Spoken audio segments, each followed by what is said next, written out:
Hi guys, welcome back to my channel. My name is Sherleeville Saint, and today I'm going to be telling you how I got into Columbia University.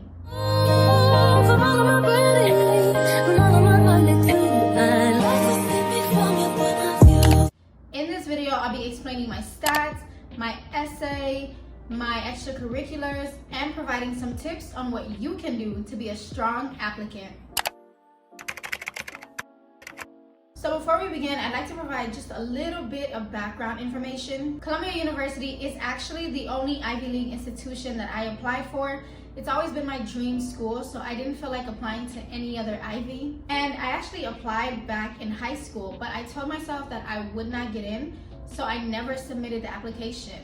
But this time around, I told myself just apply, see what happens. And so I applied for the Masters of Occupational Therapy program, and honestly, I was not expecting to get in. But that just goes to show you that even if you don't think you're going to get in, you should apply anyways. Okay, so now I'm going to explain my stats. My unweighted college GPA was a 3.8, and my weighted GPA was a 4.0. Not 4.0 exact, it was about a 4.0 something, but I can't remember the rest of the numbers at this time. My transcripts that were submitted, they required college and high school level transcripts. So it consisted of honors level courses that I took in college and dual enrollment credits that I took in high school. As for the GRE, Columbia University no longer requires this, so I didn't submit anything. I didn't even take the test. You can still take the GRE and submit your scores if you want, but it's no longer a requirement. For my recommendations, I made sure to bond with my professors because I always knew I was going to go to graduate school. I actually provided Columbia with more recommendation letters than they asked for.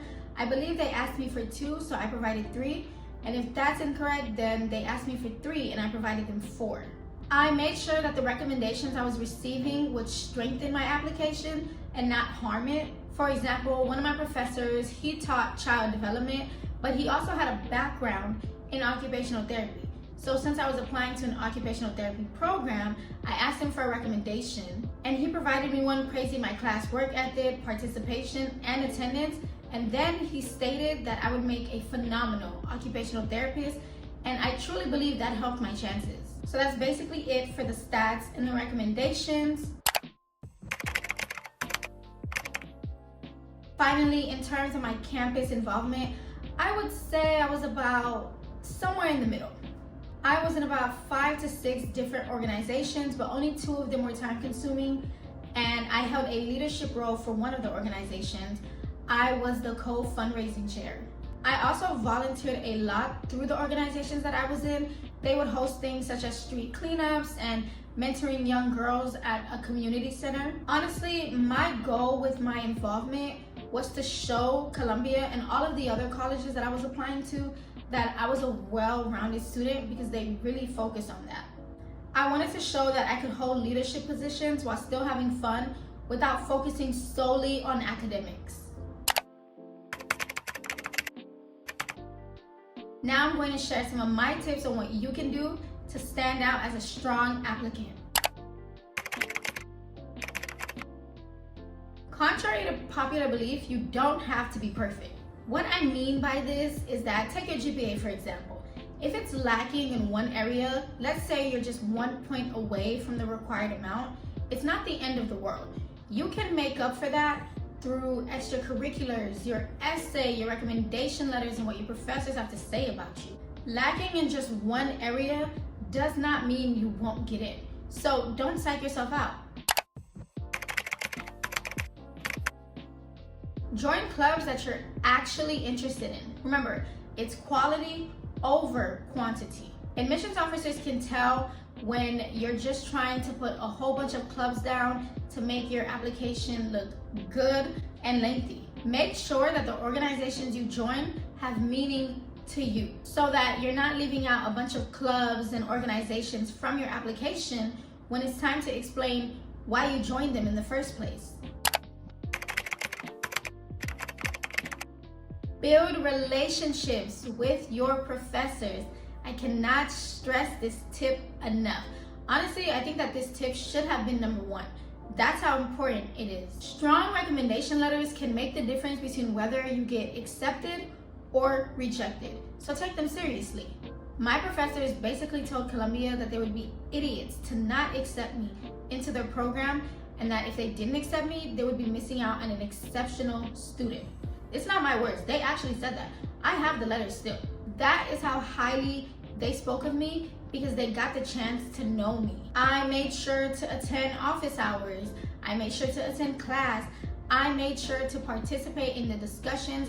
I made sure they knew my name and that they could recognize me from all the other students. By the time I asked for a recommendation, they were more than happy to provide one.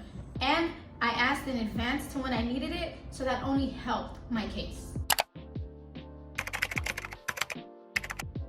Your essay sets you apart, so take it seriously. 90% of the applicants that Columbia is going to receive are high-achieving students who have extracurricular activities, they volunteer, they feed the homeless, they get high test scores. Your essay is where you can show some personality so that you're not just another statistic. Make sure to find a creative way to answer the questions that they're asking you. Talk about your hardships, the challenges that you've had to overcome, what Columbia as an institution means to you, the connection that you have with it, anything. But make sure that you do your best to hook the admissions officer within the first paragraph. Hopefully, the first 3 sentences. And do not wait until the last minute to start writing it, because like I said, it helps you stand out and stops you from being just another statistic.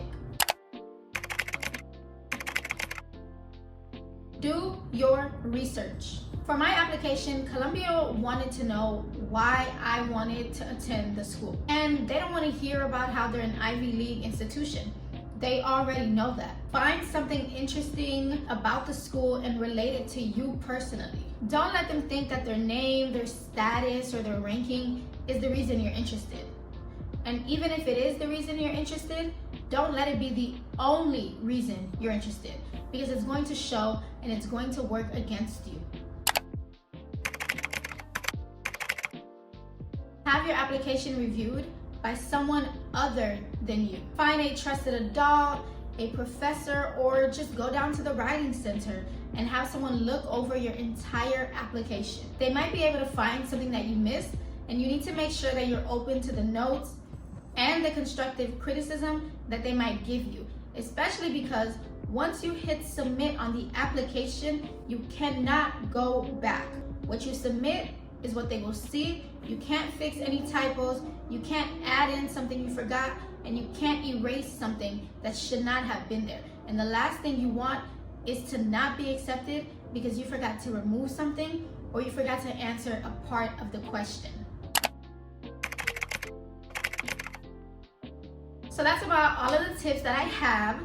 I want to take a moment to close this video off by saying, even if you don't get into your dream school, it's not the end of the world. You can still end up exactly where you want to be in life. There is no such thing as a straight path for college. Everybody takes a different route, and we are all different. Just because you didn't get in this year doesn't mean you can't apply again next year. So please understand that these are the stats and the tips that helped me get into Columbia, but they're not a one-size-fits-all. The only way to guarantee that you don't get accepted is to never apply at all. So don't let fear stand in your way. Apply. Regardless of how good or bad you think your chances are, apply. The worst they can say is no. So that's gonna be it for this video. I wanna thank you guys so much for watching. If you have any questions, comments, or concerns that I did not address in this video, feel free to leave a comment down below and I will respond as quickly as I can.